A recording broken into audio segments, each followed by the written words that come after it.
Lahore high court نے 2 فیصلوں میں 6 گستاخوں کو بری کر دیا۔ ہم آپ کے سامنے وہ چیزیں رکھنے کے لیے آئے ہیں کہ کیا واقعی کیسز بریت کے قابل تھے، یا ملزمان جو بری کیے گئے ہیں انہیں قانون، آئین اور عدلیہ کے جو فیصلہ جات ہیں ان سے منحرف ہو کر بری کیا گیا۔ اگر تو ان کیسز میں لیکوناز تھے تو یہ بری ہونے چاہیے تھے، لیکن اگر یہ کیسز کنکریٹ ایویڈنس کے کیسز تھے تو پھر بریت کیوں؟ یہ ہاتھ میں قانون لینے کی بات نہیں ہے، یہ 15 سال کی قانونی جدوجہد ہے جو ہم آج آپ کی ٹیبل کے سامنے رکھ رہے ہیں۔ راجہ صاحب نے بتایا 2011 سے ہم عدالتی جنگ لڑ رہے ہیں اس گستاخی کو روکنے کے لیے۔ ہم نے آج تک کوئی ایک قدم بھی قانون کی خلاف ورزی کے لیے نہیں کرنے دیا، لیکن اگر ان سارے واقعات کے باوجود ملزمان کو سزائیں نہیں دینی، ملزمان کو بغیر کسی وجہ کے بری کر دینا ہے، تو پھر عوام کدھر جائے گی؟ یہ فیصلے ہم اس لیے آپ کے در پہ آئے ہیں اور اس پریس کانفرنس کے ذریعے یہ بات پورے ملک تک پہنچا رہے ہیں کہ اگر اس طریقے سے فیصلے ہونے شروع ہوں گے، پنچایتی فیصلے ہوں گے، تو ملک کا جو امن ہے یہ خطرے میں آئے گا، عوام کی زندگی خطرے میں آئے گی۔ پھر قانون ہاتھ میں لینے کی باتیں جو تھی جس کو بڑی مشکل سے روکا جا رہا ہے، تمام مذہبی قیادت اس میں سنجیدگی سے ساتھ چل رہی ہے، تمام وکلا کی قیادت اس میں چل رہی ہے، وہ اپنا رول ادا نہیں کر پائیں گے۔ ہم آپ کے سامنے اس لیے بھی آئے ہیں کہ یہ فیصلہ کیا ہے؟ ڈی این اے ایویڈنس سے بڑھ کر کون سی مضبوط ایویڈنس ہے جو اویلیبل ہے؟ ایک ملزم کے D N A positive report P F S A کی، پنجاب فرانسک سائنس لیبارٹری، بار بار اس لیے بتایا جا رہا ہے کہ پاکستان کی نمبر 1 لیبارٹری ہے، انٹرنیشنل لیول پہ اس کا 2nd رینکنگ میں ہے۔ اگر اس کی لیبارٹری نے ایک پازیٹیو رپورٹ دی ہے، وہ رپورٹ کس چیز کی ہے؟ سر نہیں، انسان کو مر جانا چاہیے کہ قرآن پاک پہ ایجیکولیشن مشتدنی، اس کے جو سپرم تھے وہ میچ کروائے گئے اور وہ اس ذلیل انسان سے میچ ہوئے، وہ پازیٹیو رپورٹ ہے۔ اس ملزم کو بغیر سنے، بغیر شہادت ہمیں پیش کیے بری کر دیا جاتا ہے۔ کس کے پاس پھر درد سر لے کر جائیں ہم؟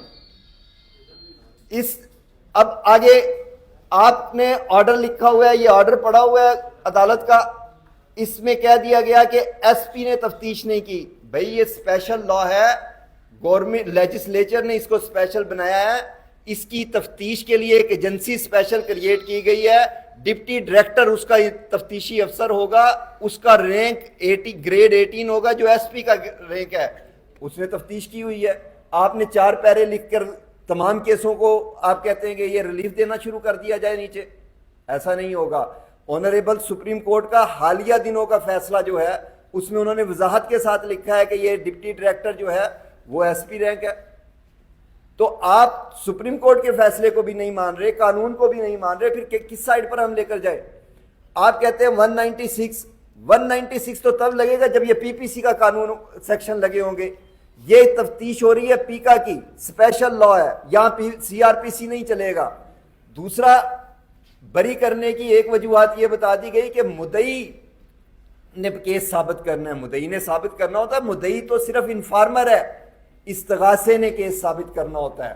استغاثہ ریاستی تحقیقی ایجنسی اور مدعی مل کر ہوتے ہیں، مدعی تو صرف انفارمر ہوتا ہے، مدعی تو صرف وسل بلوور ہوتا ہے، اس نے تو قانون کو آگے ایکٹیو کرنا ہے، بقیہ قانون نے سارا کچھ دیکھنا ہے۔ ٹیکنیکل رپورٹ بنی، انڈیپینڈنٹ پرسن سائبر کرائم کا، وہ رپورٹ بنا کے مدعی کی ایویڈنس بھی سامنے لے کے آ رہا ہے اور ملزموں کی ایویڈنس بھی سامنے لے کے آ رہا ہے۔ ملزموں سے جو موبائل برآمد ہوئے ان کی فرانزک کروائی گئی، لیبارٹری نے، سافٹ ویئر نے فرانزک کی ہے، فرانزک کے مطابق یہ ساری بلاسفیمی آئی ہوئی ہے، فرانزک کے مطابق اس کے موبائل کے اندر اسی کی ویڈیو، اسی کی تصاویر موجود ہیں اور 2-3 سال پرانی موجود ہیں، ڈیٹ کے ساتھ آئی ہوئی ہیں۔ وہ ویڈیو، جس ویڈیو کی بنیاد پہ قرآن پاک ریکور ہوتا ہے، جس قرآن پاک کی ریکوری سے سیمپل اٹھائے جاتے ہیں، جن سیمپل کو ڈی این اے کے لیے بھیجا جاتا ہے اور ڈی این اے میچ کرتا ہے، اس سے زیادہ سٹرونگ ایویڈنس کیا ہوگی؟ اگر آپ نے یہ شہادت نہیں ماننی تو پھر ہمیں بتایا جائے کہ ہم کدھر جائیں۔ آپ کہتے ہیں سم. آپ تمام ذی شعور لوگ بیٹھے ہوئے ہیں, آپ ہمیں بتائیں کہ جس کے نام پہ سم ہے کیا وہ ملزم ہوگا یا جو استعمال کر رہا ہے وہ ملزم ہوگا؟ تو آپ کیوں بے گناہ لوگوں کو گرفتار کروانے کی طرف ایک راستہ کھولنا چاہ رہے ہیں؟ کیوں اداروں کو ایک اوپن گیٹ دینا چاہ رہے ہیں کہ جس کے نام پہ سم ہو؟ یہ تو 5 منٹ میں وہ سب پکڑ لیں گے, لیکن اوریجنل ملزم, اوریجنل گستاخ یا اوریجنل چور, وہ تو چوری کرتا رہے گا, وہ ڈرامے کرتا رہے گا, کیونکہ وہ تو استعمال ہی نہیں کر رہا ہے جو جس کے نام پہ آپ نے رجسٹریشن کا کہہ رہے ہیں. آپ اسی بیس پہ بندوں کو بری کرنا شروع کر رہے ہیں. ایویڈنس بتا رہا ہے کہ یوزر کون ہے, پھر 3 افراد وہ ہیں جن کے نام پہ بھی سمیں ہیں, لہذا آپ نے فائل ہی نہیں دیکھی اور آپ نے فیصلہ فرما دیا. تو یہ درد سر ہے ہمارا جس کے لیے ہم آئے. ہم لاہور ہائی کورٹ بار ایسوسی ایشن کے شکر گزار ہیں جنہوں نے اس فیصلے کو کنڈیم کیا, جو اس فیصلے کے خلاف کھڑے ہیں. ہم تمام اپنی وکلا برادری کے شکر گزار ہیں جو جگہ جگہ پر اس کی مذمت کر رہے ہیں, اور ہم اس بینچ کے خلاف ریفرنس جمع کروا رہے ہیں سپریم جوڈیشل کونسل میں کہ ان کے خلاف قانونی کارروائی کی جائے. اگر ججز فائلیں اور قانون نہیں دیکھیں گے, ویسے ججز ہمیں نہیں چاہیے. ہمیں نبی صلی اللہ علیہ وآلہ وسلم کی عظمت کے اوپر کوئی ڈرامہ نہیں چاہیے. تو لہذا ہماری تمام متعلقہ جو ارباب اختیار ہے ان سے یہ التماس ہے کہ آپ اس معاملے کو سنجیدگی سے دیکھیں اور اس کو ریورس کریں, یہیں پہ دوبارہ سنا جائے یہ. اور اگر ایسے چیزیں آنی شروع ہو جائیں گی پھر گڑبڑ ہو جائے گی.